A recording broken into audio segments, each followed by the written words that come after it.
So, y'all say you're tired of Disney remaking their classic animated films, are ya? Well, DreamWorks saw all the money that Disney was and wasn't raking in on all of their live action movies. And so, now what do? They decide they're going to start making their own live action movies to some of their classic animated films. Next, we're going to see, a live action Shark Tale or live action Madagascar or, something else. Maybe live action Kung Fu Panda. Who knows? Who knows what's next on the docket? But my assumption is this may be the first domino in a very long chain reaction, but we'll wait to see what happens. Hey guys, what's going on? It's Daniel Strung from QuickTime Reactions, and all joking aside in the intro there, this is DreamWorks' first crack at trying to do this. They're trying to beat Disney at their own game, and that is, of course, making live-action remakes of their classic animated films. And the first one to kind of bite the bullet here is How to Train Your Dragon. From this year, 2025, it is the live-action retelling of the classic animated film that was released 15 years ago. Oh, I hate getting old. I hate getting old. This one has masonthames, nicoparker, Julian Dennison, Gabriel Howard, Nick Frost, and Gerardbutler returning for this movie. And I don't need to explain the story of How to Train Your Dragon. I think it's fairly easy to understand.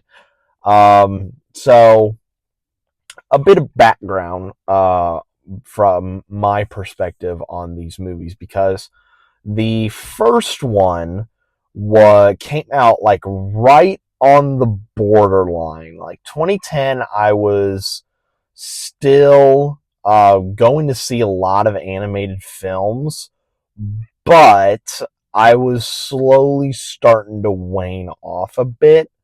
And mainly focusing more on what Disney was releasing by the time 2010 had come around. But How to Train Your Dragon was one of those last movies from DreamWorks that I was able to catch. I very distinctly remember watching one. Kind of have seen two. I remember bits and pieces of two. I remember the villain of two being really, really good. And then I've not seen three. So three is a complete blind spot for me.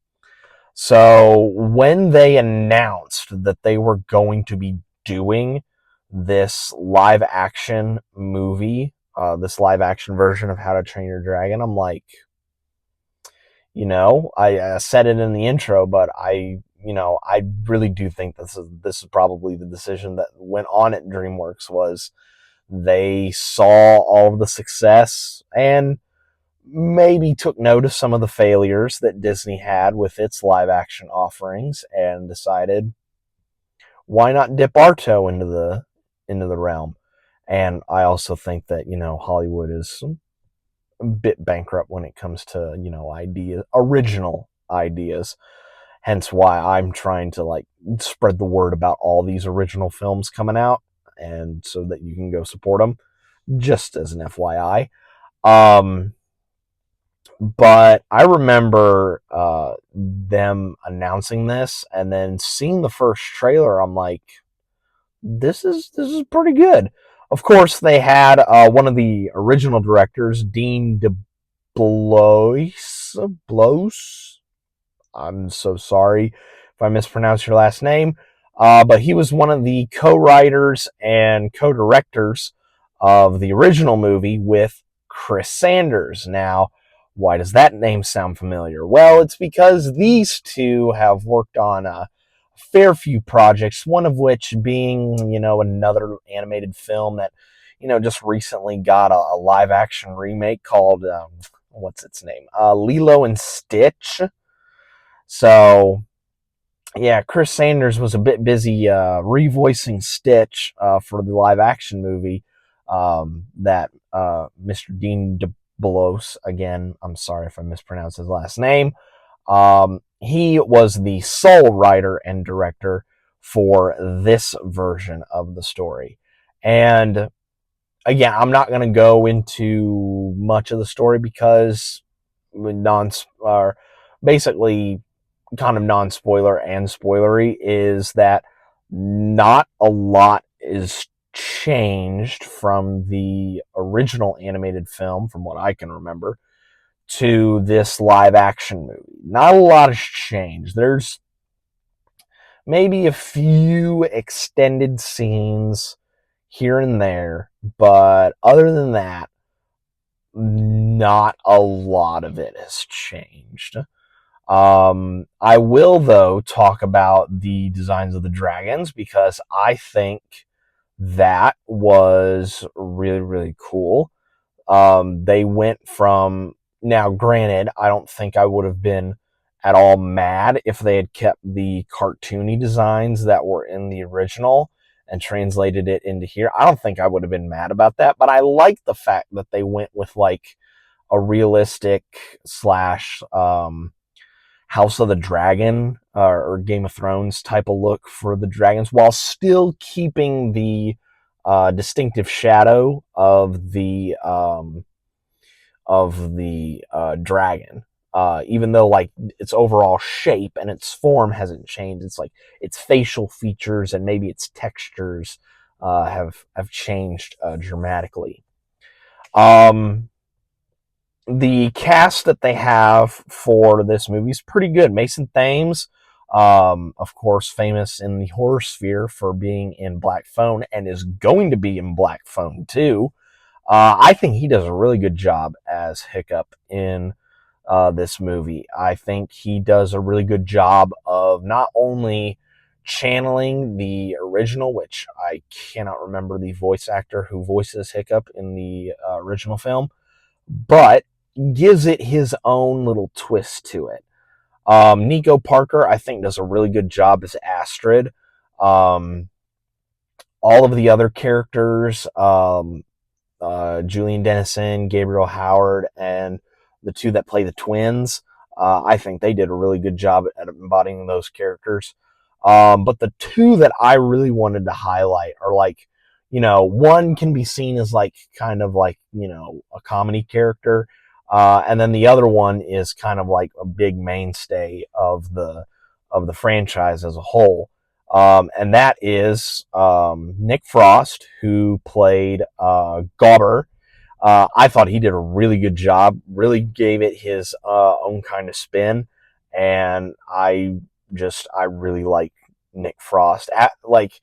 Of course, with his stuff in the Cornetto trilogy, and then with me seeing him in Fighting with My Family, and then him voicing Smee in Skeleton Crew, like he has a very broad career, and I think he's done really, really well in all the stuff that I've seen him in.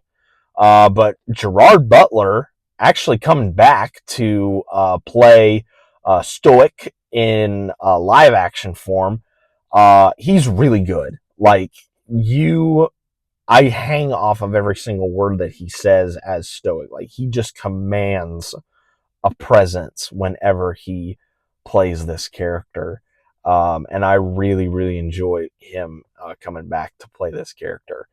But yeah, this is a pretty fun time. If you like the original animated film, I'm pretty sure you're gonna like this.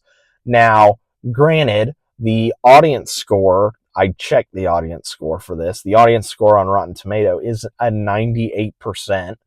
Do I think it's that high? No, I don't think it's that high, but I don't think it's the 77% that critics have given it. I think it's somewhere in that nice little B grade zone. Like it's solid. Good performances, good to great performances from the cast. Um, the look of the dragons is really, really good. Story, pretty much unchanged from the animated one. Yeah, it is a fun time. It is a really, really good time. And like I've said in the past with the Disney live action movies, these movies aren't really made for people like you and me. Like, yes, they do it for nostalgia's sake, but also I would say, and this is just me and my optimistic mind looking at it, this could also be, how the next generation sees these classic movies. They maybe see them in this form. I don't know. But we always have the originals, don't we? So, that is my review of the live action How to Train Your Dragon. What did you guys think about it? Let me know down in the comments below. Thank you guys so much for watching my review. Be safe out there, and remember, if there is a night fury that is stalking around your house, just to be sure that you have a catapult, because one lucky shot and you might be able to take down a night fury. Who knows? And I will see you guys next time.